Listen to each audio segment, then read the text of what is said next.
Hello आज मु आपण मानक पई पनीर मसला प्रस्तुत करिछि। एही पनीर मसलाटी पूरापूरी भाव में होटल रेस्टोरेंट परी होई अछि। आपण बहुत सहज उपाय रे आपण घरे प्रस्तुत करि परिबे। आपण एही वीडियोटी को शेष पर्यंत देखंतु। वीडियोटी भलो लागिले मो चैनल को सब्सक्राइब लाइक कमेंट शेयर करंतु। एही रेसिपी रो टेक्सचर देखंतु किपरि भाव में हेछि।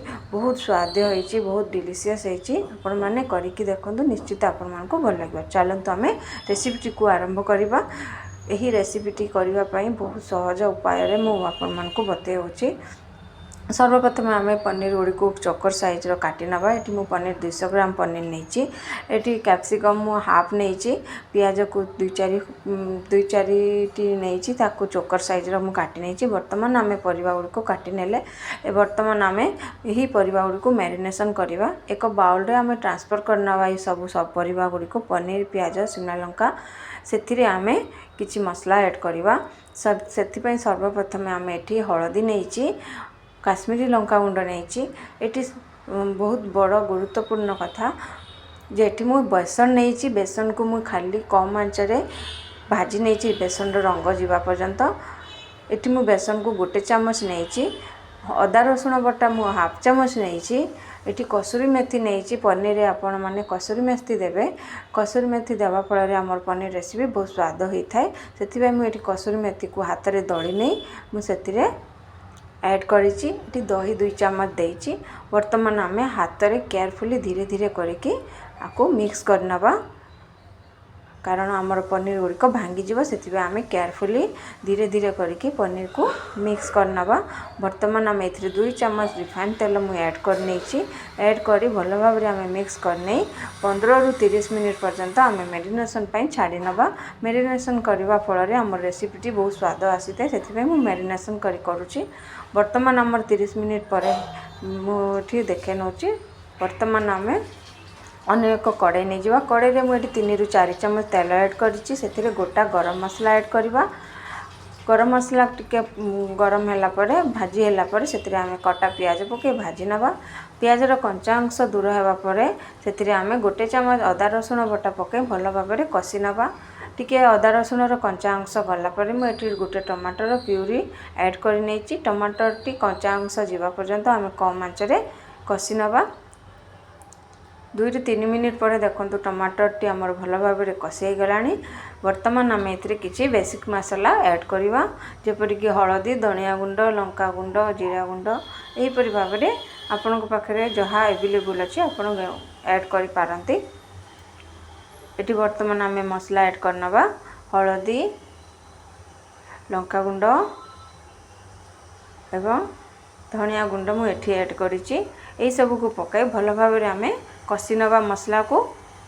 मसला टी जेतले भलो करी कसी हे आसीबो सेते बेले आमे मैरिनेशन कर रखिथिबा परिबा गुडी को एथरे ऐड करनबा। ऐड करी आमे कम आंच करिकि आमे कसी नबा।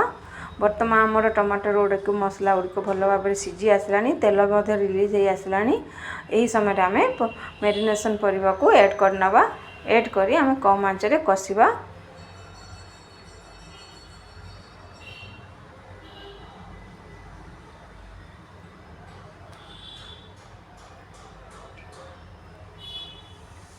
ऐड करनबा। जो भी पात्र रे आमे बाउल रे आमे मैरिनेशन करथिले सेतिरे हाफ कप पानी देई भलो भाबरे धोई सेतिरे ऐड करी आमे 5 रु 10 मिनिट पर्यंत आमे कसी नबा।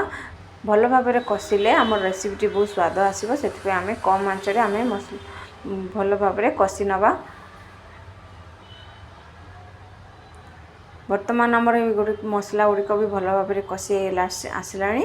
यही समय आमे चाहिए एठी पानी ऐड करि परिबा, नचेत आमे एही परि भाबरे आमे सर्विंग मध्य करि परिबा। किंतु मु एठी टिके ग्रेवी करिछि। ग्रेवी एठी मु रेसिपी रे ग्रेवी रखिछि। सेति पय मु एठी 1 कप गरम पानी मु एठी ऐड कर नेछि।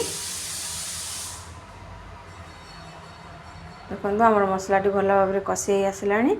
एही परि आपण करिकि भी आपण खाइबा को दे परिबे, सर्व करि परिबे।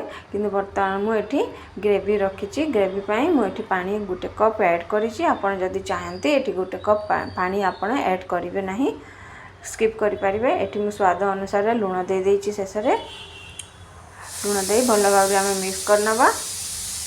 बर्तमान मुझे गोटे कप पानी ऐड कर नहीं पानी मुझे उषुम पानी ऐड करी ठंडा पानी ये बिल्कुल ऐड करेंगे नहीं उषुम पानी ऐड करेंगे ऐड करी भल भाव में आम ताकू फुटवा को देवा ये आपण पसंद अनुसार ग्रेवी रखिपारे बिना पानी रे भी आपण ये रेसिपी प्रस्तुत करें मुझे ये ग्रेवी देकी करी पानी टिके देइछि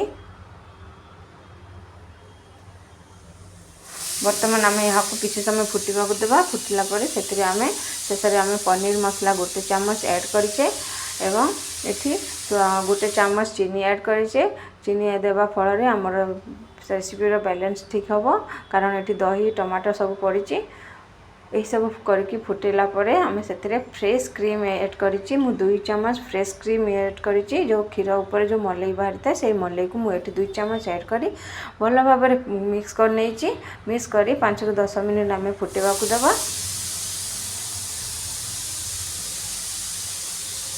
शेष ये कटा धनिया पत्र पकई भल भाव मिक्स करनी मुझे वर्तमान एक बाउल को ट्रांसफर कर नौची आमर वर्तमान प्रस्तुत हो गला मलाई पनीर शेष में ऊपर आउ 2 चामच मलाई ऊपर पकई कटा धनिया पत्र पकई डेकोरेशन कर नहीं वर्तमान आमर प्रस्तुत हो गला पनीर मसला आपन चाहिए वर्तमान आपन सर्व कर पारिबे